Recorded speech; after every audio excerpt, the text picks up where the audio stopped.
Allahu Akbar. Allahu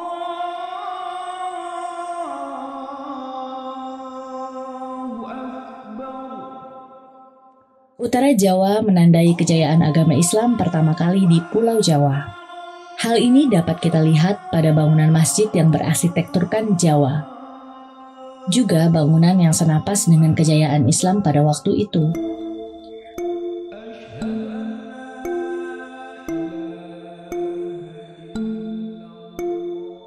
Cirebon merupakan salah satu kesultanan Islam yang mempunyai sultan sebagai Panoto Gomo. Sultan Syarif Hidayatullah atau Sunan Gunung Jati berhasil membumikan Islam di utara Jawa dengan kalimat La ilaha illallah. Metode syiar yang diperkenalkan ke masyarakat Jawa di kala itu merupakan dakwah dengan alkulturasi budaya. Tak hanya sebagai seorang ulama, Kanjeng Sunan Gunung Jati juga memiliki gelar Ingkang Sinuhun Kanjeng Susuhunan Jati Purbawisesa, Panatep Panatagama, Aulia Allah, Khalifatul Rasulullah Shallallahu Alaihi Wasallam. Salah satu media dakwahnya melalui wayang golek cepak untuk menarik masyarakat Cirebon agar mengenal ajaran Islam. Memang di Islam sendiri, di Quran, itu di surat Ibrahim ayat 4, Mas. Wa ma arsalna mir rasulin illa bilisani qaumihi liyubayyina lahum. Artinya apa? Dan kami tidak mengutus seorang rasul pun melainkan dengan bahasa kaumnya agar dia dapat memberi penjelasan kepada mereka. Jadi namanya dakwah, transfer budaya, transfer kebaikan itu ya kalau bisa dengan kearifan lokal. Ya, termasuk wayang pun itu sebenarnya nggak usah harus ada dalil Arabnya, itu sudah berdakwah. Dengan bahasa-bahasa sastra Jawanya yang luar biasa, itu juga sudah merupakan dakwah, Mas. Karena di Quran sendiri Rasul diutus itu untuk berdakwah dengan bahasa kaumnya sehingga mudah dipahami oleh kaumnya. Quran kue hudalinas, petunjuk go menungsa. Wong sing arane menungsa kue orang mung sing agamane Islam tok. Wong Kristen ya kue menungsa, wong Buddha kue yang menungsa, wong Hindu kue yang menungsa. Meskipun di luar agama Islam, mereka berhak mendapatkan saripatine Al-Quran. Katakanlah, Harno, nah, kawan weruh wong kecelakaan ning dalan, jebret. Kira-kira kon pang langsung nulungi apa ditakoni disit agamane apa? Langsung nulungi oh ya. Itulah maksudnya semua manusia itu berhak mendapatkan saripatine Al-Quran. Wayang golek cepak itu sebetulnya itu wayang golek menak, wayang golek menak. Ya, kan itu banyak cerita dari Menak itu Bagindo Amir. Ya, setelah menjadi raja itu Menak golek cepak. Ya, dulunya dari daerah Tegal terus ke Pemalang, terus Pekalongan juga ada, terus ke Batang. Lah untuk Batang ini yang paling menonjol lah ini golek cepak ini, Batang. Istilah cepak sendiri diambil dari kata cemepak atau papak.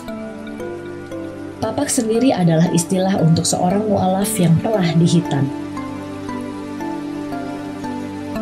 Wayang golek cepak berbeda dengan wayang golek Sunda maupun wayang kulit purwa di selatan Jawa. Jika wayang golek Sunda mempunyai bentuk yang lebih besar. Kalau secara ukuran besar sana, Mas, besar Sunda. Kalau wayang cepak agak lebih kecil. Tapi dalang-dalang sekarang wayang golek cepak agak dibesarkan. Karena biasanya kalau dalang di lapangan itu kan kalau penontonnya terlalu jauh itu nggak kelihatan wayang goleknya.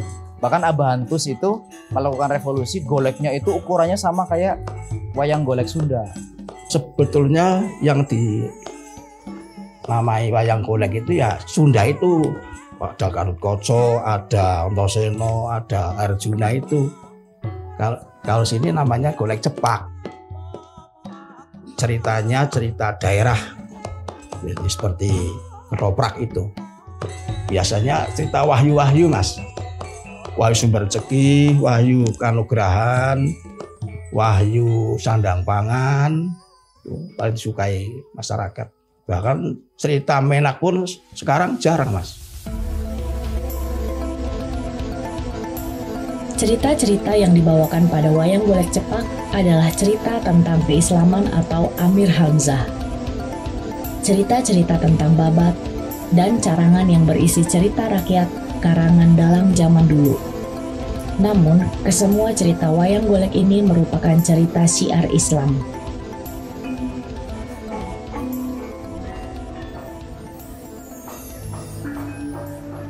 Paling gampang dimasuki dakwah itu golek cepak itu mas. Ya, paling gampang, paling mudah, paling kepenak. Sebab tiap adegan itu mudah dipenggal sih. Makanya adanya ini lalu selang-seling campur sari itu mudah. Perpayangan melalui golek cepak niku tergantung lakon. Yen lakone babat Arab, babat menak, ya niku kedah ngimbangi ngerti ayat-ayat Quran, ya. Ngerti masalah sejarah Arab. Yen wayang napa lampahan santri, contohnya lakon santri suci, santri kamil, Sunan Kalijaga Nom, niku tang ikuti. Ya, niku.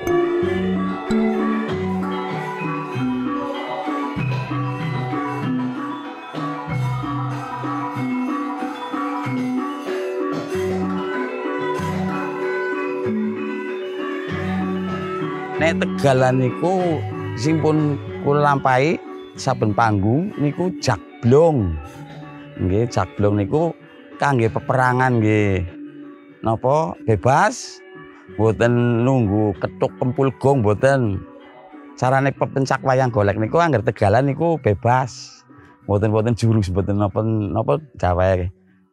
Anteman apa mboten.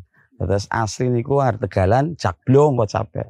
Angger jek ya blong, ya niku cindung tiba ya gong. Kados ngaten nggih. Niki jak blong nggih. Angger mun gerak niku jak ya tetep gong. Buang nggih, nah niki. Nah, ini kok. Niku namanya jak blong. Lah wong dene masa lampahan niku wonten sejarah menak nggih wonten, babat menak tegese babat Arab. Yen babat perjuangan ngenten. Terus babat pertanian nggih wonten. Ngikuti zaman kan niku. Wetan kali, kulon kali, tengah-tengah ake woh-wohan, awan ngaji, pengine ngaji bareng PDI Perjuangan.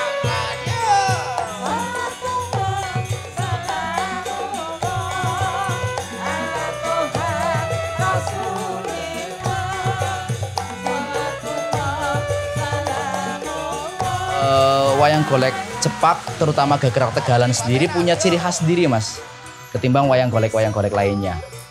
Pemalang punya gagrak sendiri, Batang punya gagrak sendiri, Tegal punya gagrak sendiri, bahkan ada 3. Kalau di Tegal itu gagrak Balamoa, gagrak Babakan, dan Pagianten. Itu kan punya ciri khas sendiri-sendiri. Memang sulit untuk mempelajarinya karena saya beberapa kali konsultasi dengan para sesepuh Niyogo, kemudian para dalang. Memang persoalannya adalah di Tegal itu pesisir pada khususnya belum ada sekolah. Jadi kebudayaan itu belum dilestarikan secara profesional. Niku gagrak Tegalan niku wonten 3. Nggih. Setunggal gagrak Tegalan, terus gagrak Banyumasan saged. Soalnya niku mboten namung ngugemi ning seni Tegalan mawon. Dados dicampur oplosan ya niku. Ciri khas alat musik Tegalan niku umumnya zaman biyen niku wong jablong ya. gamelannya tok prul Mas. Tok prul niku bendene mboten komplit cacap 11 napa nggih. Bendene namung 6 kali gong. Nggih mulane jakblong niku. Lah alatnya namung saron-saron, demung, kenong, setem nggih mboten enten. Nggih gender gambang, gong namung setunggal. Nggih namanya tok prul ya niku mulane anggar nang pawayangan namanya jakblong ya. Slendrong nggih jaman biyen duku ta sapriki kita kula dicampur ya biasa ngikuti arah saniki sing nggih jamane ngaten. Nggih niku. Pada wayang golek Cepak Tegal, tokoh Bagong pada wayang Purwa diubah menjadi Urip atau Gerubuk. Terakhir diubah oleh Mbah Pahing menjadi Lupit.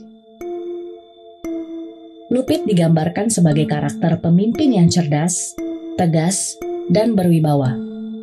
Sedangkan karakter Slenteng sebagai asisten Lupit sebagai sang penasehat.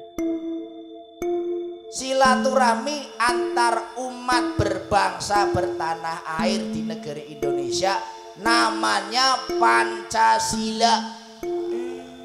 Sola dari kata dasar sola. Sola itu hubungan.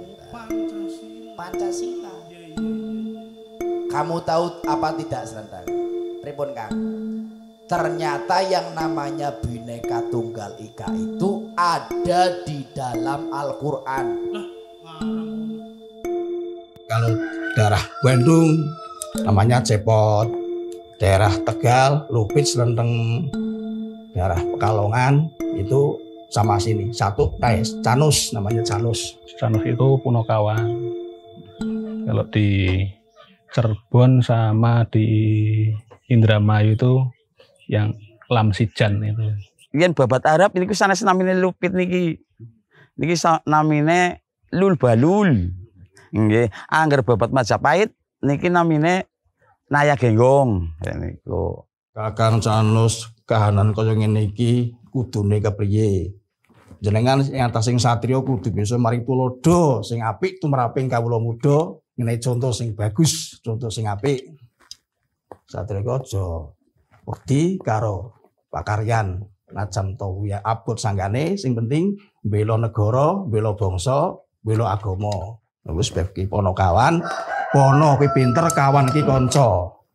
Kanca sing tugase kuwi ngelikke sak wanci-wanci bendoro kleru, dilekke, dimutke, bendoro salah, benerke, bendoro trenceng, dijejegake. Niku tugase Ponokawan. Beberapa tokoh wayang golek Cepak Tegal yang sering digunakan untuk pertunjukan adalah tokoh Kelana, seperti peran Minak Jinggo yang mempunyai karakter sakti mandraguna, beringas, namun mempunyai kelemahan yang mudah dibohongi. Tokoh Buta, sangat bijaksana, hidup bukan di alam manusia. Lakon babat di dalam wayang golek Cepak biasanya mengambil cerita-cerita daerah. Tokoh-tokoh ratu biasanya mengambil tokoh tersebut. Ratu atau raja, sangat berwibawa, sakti mandraguna. Biasanya dimainkan dalam babat Islami dan perjuangan. Dikenal sebagai Syarif atau Raden Syarif. Panji, gambaran tokoh satria. Biasanya didampingi Lupit dan Slenteng. Hampir sama dengan tokoh Arjuna, sakti mandraguna. Begal Jamaluddin, salah satu tokoh wayang golek yang menceritakan tentang babat Tegal. Beringas, susah diatur, memiliki tekad yang keras, tidak memiliki sopan santun. Patok atau Sabrang Patok, biasanya selalu menjadi pimpinan gerombolan begal. Musuh utama pembantu dari tokoh lawan. Pantang menyerah, ambisinya sangat keras. Putren atau wayang putri, seorang anak ratu di dalam sebuah kerajaan.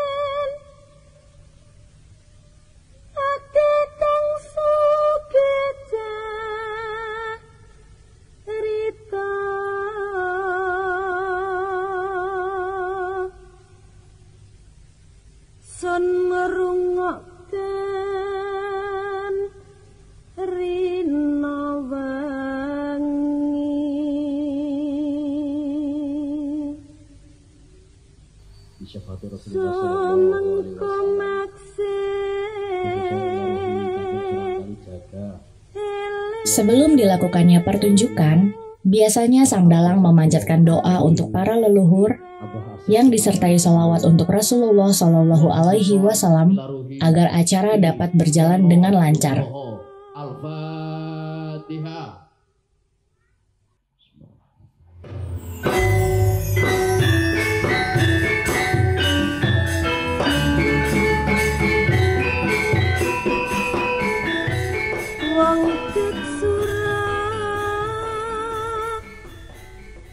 Dalu turtan bruhe ngetur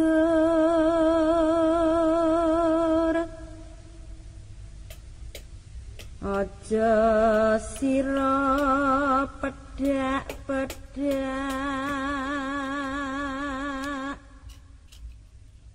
Sebenarnya suka sama wayang golek sejak kecil dan suka bikin-bikin juga dari kecil sudah mulai suka. Tapi untuk sampai pada penjualan itu setelah saya berkeluarga. Dulu kan cuma hobi terus kalau ada kawan main diminta ya, dibawa, nggak pernah pasang tarif dulu. Setelah punya istri, nah, saya coba bikin, kok ada yang minat, saya kasih harga, kok mau ya. Mulai saat itu saya secara keturunan kan bapak saya pengrajin pertama, terus keduanya saya kenal sama dalang-dalang. Mungkul pakaryanipun. Untuk karakter golek cepak itu seringnya tokoh satria, Mas. Itu Panji, tokoh Panji, tokoh satria atau karakter utama, tokoh utama. Kalau di cepak itu karakter klono yang seperti kipas itu, yang seperti tari topeng Cirebon itu penuh ukiran dan bentuk mukanya kan harus detail.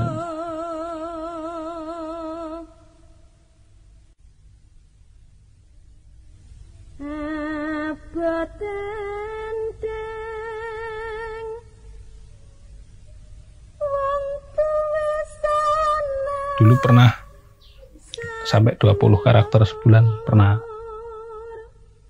Ya, waktu rame itu dulu. Tapi rata-rata 10 atau pokoknya 10 ke bawah lah. Untuk saya itu lokal sekitar Batang, Pekalongan sama sampai Tegal. Terus ada yang luar Jawa juga, Jawa Timur itu biasanya kalau yang Jawa Timur golek-golek gejulan itu, golek mainan. Banyak kan dalang-dalang sama kolektor yang seneng sama wayang.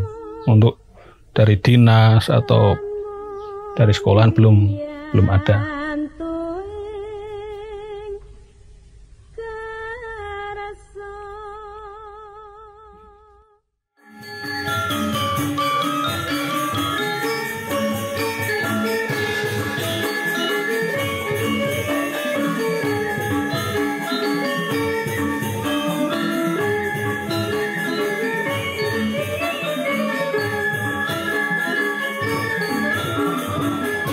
Yang jelas problem di pesisiran terutama itu memang regenerasi, Mas. Regenerasi terutama dari dalangnya sendiri, meskipun ada, cuma mungkin jumlahnya tidak sebanyak dalang-dalang Jogja, dalang-dalang Solo yang menekuni wayang kulit. Di wayang golek cepak pesisiran terutama dari Cirebon, Tegal, Pemalang, Pekalongan, Batang itu dalang-dalangnya sepuh-sepuh, sudah tua. Ada beberapa dalang muda juga, cuma jumlahnya tidak banyak. Makanya kan sebenarnya problem negara itu kan regenerasi tentang kebudayaan ini. Banyak yang bilang bahwa kebudayaan itu hampir punah. Ya, kita sebagai generasi muda, generasi milenial ya, kita turut serta untuk mempertahankan kebudayaan ini. Harapan saya ada perhatian dari dinas-dinas atau pihak terkait, Mas, untuk pengembangan wayang golek cepak itu. Jadi kalau ada pemerintah atau dia terlibat itu kan mudah. Misalnya ada program apa itu kan bisa diikut sertakan ataupun pelatihan buat sayanya juga.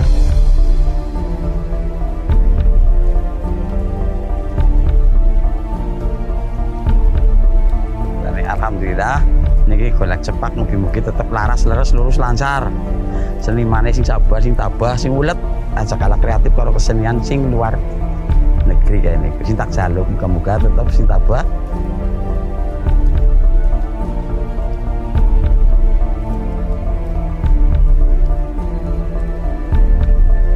Jagat ki sini loro, dadi ono Bendoro, ono Ponokawan. Ono lanang, ono wadon, ono sugih, ono melarat. Akan dunia sini loro bener karo luput. Niku. Akhirat di sini loro, swarga karo neraka.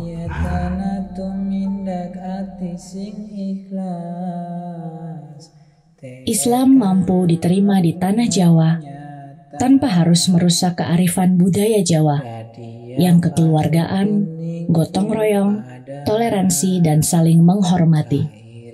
Karena prinsip orang Jawa tentang berketuhanan adalah Sangkan Paraning Dumadi atau Tuhan yang Esa, yang berarti pula dari mana manusia berasal dan kemana akan kembali. Duh Gusti mugia pasangan damar angsal siraman banyu suci ne banyu saking goibe pangeran ugi dipun paringi barokah selamat lahir batin dunia wal akhirah.